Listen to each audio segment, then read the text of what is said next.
Hello दोस्तों, कैसे आप लोग। उम्मीद है सब अच्छे होंगे, सब बढ़िया होंगे। और आप लोग जो अपनी तैयारी है, जो अपनी प्रिपरेशन है, वो ईमानदारी से कर रहे होगे।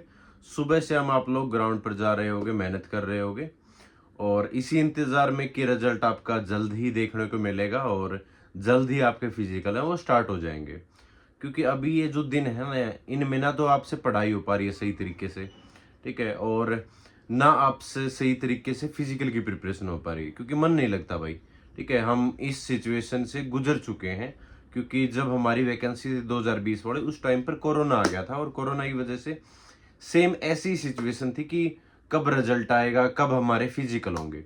ठीक है, लेकिन अब की बार सिचुएशन थोड़ी सी डिफरेंट है। अब थोड़ी सी चिंता आपकी किस वजह से है कि हमारा नाम फिजिकल के अंदर आ पाएगा या नहीं आ पाएगा। और फिजिकल के अंदर अगर हमारा नाम आ जाता तो क्या हमारा फाइनल सिलेक्शन भी हो पाएगा। और ये जो सबसे बड़ा डाउट है ना बच्चों का, कि हमारा नाम आएगा नहीं आएगा, ये है 60 से 70 के बीच में जिसका स्कोर है। ठीक है, 60 से 70 के बीच में जिसका स्कोर है, और लड़कियों का ये मान लो कि 53 से 65 तक के बीच में जिसका स्कोर है, उनको ज़्यादा डाउट है कि मेरा नाम आएगा नहीं आएगा। और अगर मेरा नाम फिजिकल के अंदर आ जाता तो क्या, कितनी पॉसिबिलिटी है कि हमारा जो सिलेक्शन है वो फाइनल के अंदर भी हो जाएगा। ठीक है, और बहुत सारे ऐसे भी मैंने यूट्यूबर देखे जो अभी से फाइनल की कट ऑफ बताने लग रहे हैं। ठीक है, जिसमें अभी कोई रिजल्ट का कोई अता पता नहीं है। ठीक है, और फिजिकल का कोई अता पता नहीं। और फिजिकल में भी ये देखना होता है कि कितने बच्चों ने फिजिकल क्वालिफाई किया, उसके बाद हम जज कर सकते हैं, उसके बाद एनालिसिस कर सकते हैं कि कितनी आपकी कट ऑफ है वो बढ़ सकती है। तो एक काम जरूर करना, आप लोग कमेंट सेक्शन के अंदर अपना स्कोर है वो जरूर शेयर करना। और जिसको भी डाउट है वो मेरी इंस्टा आईडी है दिल्ली कॉप व्लॉग। ठीक है, मैं स्क्रीन पे दिखा भी दूंगा, वहां पर आप लोग फॉलो कर सकते हो और मेरे से डायरेक्टली है वो जुड़ सकते हो। ठीक है, दूसरा, जिन्होंने अभी तक फिजिकल की प्रिपरेशन नहीं की है, जो अभी डाउट में है, जो मैंने बताया था कि 60 से 70 की रेंज में है, वो फिजिकल की प्रिपरेशन स्टार्ट कर सकते हैं। देखो, मेरा मानना ये है कि आप लोगों को फिजिकल की प्रिपरेशन स्टार्ट कर देनी चाहिए। ठीक है, एक चांस लेके देख लो। और एक महीने में कुछ नहीं जाता भाई। अगर आपका नाम आ जाता है अच्छी बात है, नहीं आता आप फिजिकल फिट होगे, आपका रूटीन है वो अच्छा बनेगा, आपका खाना पीना है वो सारी चीज़ें सही बनेंगी। ठीक है, आपको एक रूटीन है वो मिल जाएगा और आप उस आगे फिटनेस को कंटिन्यू है वो कर सकते हो। बाकी जिसको ये लग रहा है ना कि मेरे से सर रूटीन घर पे नहीं बन रहा, तो वो रेवाड़ी के अंदर गुरुकुल है 365। सौरभ सर को आप जानते हो, उनका गुरुकुल है। तो आप वहाँ पर विजिट कर सकते हो। वहाँ पर आपकी रहने की फैसिलिटी, खाने पीने की फैसिलिटी, सारी चीज़ें वहीं एक ही प्लेटफॉर्म पर आपको मिल जाएगी। ठीक है, मैं उसका स्क्रीन पर नंबर है वो भी प्रोवाइड करवा दूंगा। ठीक है, बाकी रही बात कि सर रिजल्ट कब आएगा, देखो रिजल्ट इस महीने के एंड में आने की संभावना है। ठीक है, मतलब 20 तारीख के बाद ही आपको रिजल्ट है वो देखने को मिलेगा। ठीक है, दूसरी बात, फिजिकल को कब होंगे सर, फिजिकल भाई इस महीने तो मुश्किल है, आपके नेक्स्ट मंथ। ठीक है, हो सकता है कि 20 तारीख से 15 तारीख से आपके फिजिकल है वो स्टार्ट हो जाए। वो डिपेंड करेगा कि एसएससी रिजल्ट कब देती है। अगर एसएससी 20 तारीख के आसपास रिजल्ट दे देती है इस महीने, तो हो सकता है 10 तारीख या 15 तारीख के आसपास आपके रिजल्ट है नेक्स्ट मंथ वो स्टार्ट हो जाए। और दूसरी बात, अभी थोड़ा सा डिले और होने का क्या रीज़न है, एक तो जो गड़बड़ी हुई है, ठीक है, सबको पता है। और जो उन्होंने जल्दबाजी में ड्राइवर वाला रिजल्ट दिया है, जो कि रिवाइज भी होगा और हो सकता है कि उस पर कोर्ट केस भी हो जाए। ठीक है, हो सकता है उस पर कोर्ट केस भी हो जाए। ऐसा मैं क्यों बोल रहा हूँ, क्योंकि रैंक मित्रा पे बहुत सारे बच्चे हैं जिन्होंने अपना रैंक है वो चेक किया। उसमें से ऐसे ही बच्चे हैं जो टॉपर्स थे। ठीक है, जो कह सकते हैं कि दूसरे तरीके से जिन्होंने एग्ज़ाम दिया होगा, क्योंकि 99 मार्क्स 98 मार्क्स लेके आना, ठीक है, वो इतना इजी नहीं रहता। ठीक है, आउट ऑफ 100 जिसमें नेगेटिव मार्किंग भी है। और जिसके 99 है उन्होंने सिर्फ एक रीजनिंग का क्वेश्चन है वो गलत किया है। ठीक है, तो उन्होंने गलती से चेक किया है या इस तरीके से कि मेरा स्कोर कितना बन रहा है, क्या मुझे जो हमने पैसे दिए उसका फ़ायदा मिला है नहीं मिला, ये चेक करने के लिए भी हो सकता है उन्होंने रैंक मित्रा पर अपना डाटा है वो डाला हो और अपनी जो रैंक वगैरह है वो चेक की हो। तो ऐसे बहुत सारे बच्चे मिले हैं जिनके 90 अबव मार्क्स रहे हैं। और बहुत सारे ऐसे भी बच्चे मिले हैं जो, ठीक है, जिनका जो सेंटर है, एग्जाम सेंटर है, वो लगभग सेम रहा है। ठीक है, एक ही एग्जाम सेंटर से बहुत सारे बच्चे, और आप रिजल्ट की पीडीएफ में भी आप लोगों ने देखा था कि सीक्वेंस में बहुत सारे बच्चों का सिलेक्शन हुआ है। ठीक है, और तो गड़बड़ियाँ काफ़ी बड़े लेवल पर हुई हैं, और ये तो वैकेंसी ही कम थी ड्राइवर की।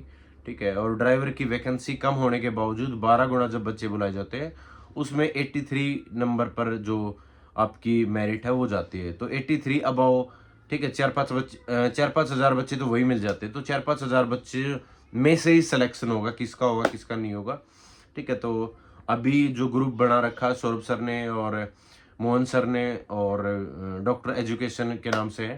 ठीक है, उन्होंने ग्रुप वगैरह बना रखा, तो हो सकता है कि कोर्ट केस की तरफ ये भर्ती चली जाए, और अगर कोर्ट केस होता तो ठीक है, जो पढ़ने वाला बच्चा वो भी अटकेगा। ठीक है, और जिसको ये उम्मीद थी कि मेरा सिलेक्शन होना चाहिए, ठीक है, तो वो भी कोर्ट में, ठीक है, लेके जाएगा भर्ती को। तो हो सकता है भाई कोर्ट केस हो जाए, और कोर्ट केस होता तो सारी चीज़ें डिले होंगी। ठीक है, बाकी मैं किसी चीज़ के फेवर में नहीं हूँ कि कोर्ट केस के या इस चीज़ के, क्योंकि इसमें यार बहुत पीछे चले जाते हैं। जो पढ़ने वाला बच्चा जिन्होंने ईमानदारी से एग्जाम भी दिया होगा वो भी बहुत पीछे चला जाएगा, और मैं नहीं चाहता कि अनफेयर तरीके से भी कोई आगे बढ़े। और सेम चीज़ें आपकी दिल्ली पुलिस एग्जीक्यूटिव वाले में भी होने वाली हैं, और एचसीएम वाले एग्जाम के अंदर भी होने वाली है। ठीक है, आप लोग जिस दिन भी रिजल्ट आएगा आप लोग देख लेना, उसमें भी इस तरीके की आपको चीज़ें हैं वो देखने को मिलेंगी। जिन्होंने रैंक मित्रा पे अपना डाटा है वो चेक किया होगा, शेयर किया होगा, तो वहाँ पर भी बहुत सारी चीज़ें वो निकल के आएंगी। और ये चीज़ें कब शेयर हो रही हैं, जब आप रोल नंबर वगैरह उसमें डाल रहे हो ना रैंक मित्रा पे, तो वो सारी डिटेल नाम के साथ वो आ जाती है। तो आप लोग कोई भी जाके वहाँ पर चेक कर सकता है। ठीक है, किसी का भी चेक कर सकता है, वो पीडीएफ वगैरह रोल नंबर वगैरह से। ठीक है, सबका वहाँ पर डाटा है वो मिल जाएगा। ठीक है, तो ये ऐसी गड़बड़ियाँ आपको दिल्ली पुलिस के जो एग्जीक्यूटिव वाला है, ठीक है, उसके अंदर भी बहुत सारी खामियां हैं वो देखने को मिलेंगी, और इन्हीं खामियों को दूर करने में लगी हुई है एसएससी। उसको पता है कि अगर ऐसी खामियां एग्जीक्यूटिव वाले में भी रही तो फिर ये भर्ती 100%, ठीक है, कोर्ट में लटक जाएगी। ठीक है, जिनका अभी सपना है ना यूनिफॉर्म पहनने का, वो सपना सपना ही रह जाएगा, और ये भर्ती है वो कोर्ट की तरफ चली जाएगी। ठीक है, क्योंकि अभी ये यार ये ट्विटर वगैरह कैंपेन वगैरह चलाना, इन चीज़ों का कोई भी मतलब तुक नहीं बनता। ठीक है, ना इन चीज़ों से कुछ भी फ़ायदा होता, किसी को भी नहीं होता। ट्रेंडिंग में चलता है, ठीक है, किसी की भी, ठीक है, कोई कानों तक कोई जो नहीं रेंगती। ठीक है, कोई मतलब नहीं पड़ता भाई। ठीक है, आप प्रोटेस्ट करके देख लो, कोई नहीं सुनवाई करने वाला। ठीक है, तो कोई सुनवाई करती है सिर्फ कोर्ट, और कोर्ट का ही डिसीजन है वो मान्य होता है। ठीक है, हरियाणा में आप लोग देखते होंगे, यूपी में देखते होंगे, अभी जो राजस्थान पुलिस का सब इंस्पेक्टर का था वो कैंसिल कर दिया था। तो जब कोर्ट में भर्तियां जाती हैं तो वहाँ पर, ठीक है, जो डिसीजन होता है वही मानना पड़ता है। और अब की बार एसएससी भी काफ़ी उलझ चुकी है भाई इस चीज़ में। ठीक है, उन्होंने एडिक्यूटी को दे तो दिया, लेकिन एडिक्यूटी सिरदर्दी बन चुकी है एसएससी की, क्योंकि लगभग सभी एग्जाम के अंदर उन्होंने देखा है कि जो मेल प्रैक्टिस वाले बच्चे थे, जिन्होंने धांधली किए, धोखेधड़ी से एग्जाम दिया, वो काफ़ी संख्या में, ठीक है, उसमें पाए गए, जिसकी वजह से उनको रिजल्ट बनाने के अंदर बहुत ही ज़्यादा मुश्किल है, वो उसका सामना करना पड़ रहा है एसएससी को भी। तो एसएससी के लिए भी सिरदर्द साबित हो चुका है। अभी हमने पता किया था एसएससी ऑफिस में, तो उन्होंने बताया था कि अभी 1 से 2 वीक, ठीक है, 2 वीक तक एसएससी है वो, एसएससी स्टाफ हो काफ़ी बिजी है। ठीक है, जो भी पेंडिंग रिजल्ट है उनको डिक्लेयर करने में, और अभी रिजल्ट है वो तैयार करने में। ठीक है, तो हो सकता है कि 20 तारीख के बाद आपको रिजल्ट देखने को मिले, और उसके बाद आपको जो फिजिकल है नेक्स्ट मंथ वो आपको देखने को मिल सकता है, अगर ठीक ठाक संख्या में बच्चों को, ठीक है, उनको इंसाफ मिला। मतलब जो विद हेल्ड वाले हैं विद हेल्ड कैटेगरी में रखे गए। ठीक है, जो डीबीआर वाले वो अलग से सेपरेट किए गए। ठीक है, वो जो काउंटिंग है वो ज़्यादा होनी चाहिए, उम्मीद करता हूँ। ठीक है, और विद हेल्ड वाले बच्चों का फिजिकल है वो अभी नहीं करवाया जाना चाहिए। ठीक है, क्योंकि फिजिकल करवा लिया तो फिर वो बच्चे की जो वैकेंसी है वो छोड़नी पड़ेगी, और वैकेंसी अगर खाली छोड़ते हैं तो फिर वही बात है कि वैकेंसी आपकी कम हो जाएगी, फाइट उसके अंदर ज़्यादा करनी पड़ेगी। ठीक है, तो इतना ही था। बाकी आगे की वीडियो के लिए आप लोग चैनल को सब्सक्राइब कर सकते हो। तब तक के लिए थैंक यू सो मच। जय हिंद, सभी को नमस्कार।